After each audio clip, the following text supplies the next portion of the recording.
Hello, here's a quick little video tutorial on how to retrieve a filled out Pear Deck session. So first thing you're going to do is just open up a new tab and go to peardeck.com.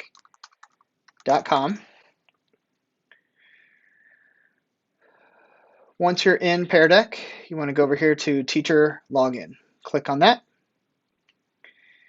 Okay, and it'll either log you straight in from there or it'll prompt you to log in with your Google account, and you just click the Login with Google button and click Allow, and then it should take you to this page. Now to see previous sessions that you've done, just up here next to the Home button, there's a Sessions tab.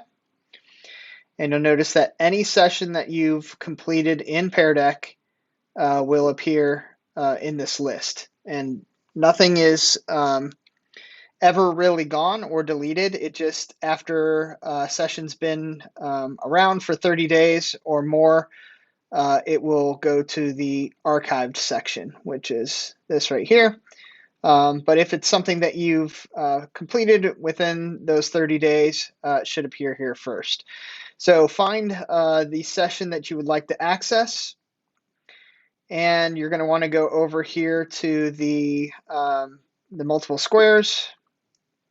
Click on that icon, and your session is going to update. And you'll come in here, and if you click on the slide that has responses in it, so for instance, in this presentation, there wasn't a audience response until slide number 6. If I click on slide 6, whatever the audience answered is going to appear on this page right here. Same thing with this question. So it's looking for a response from the participants of this slideshow.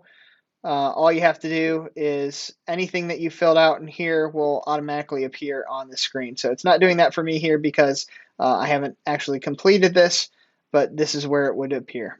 So hope that helps answer your questions.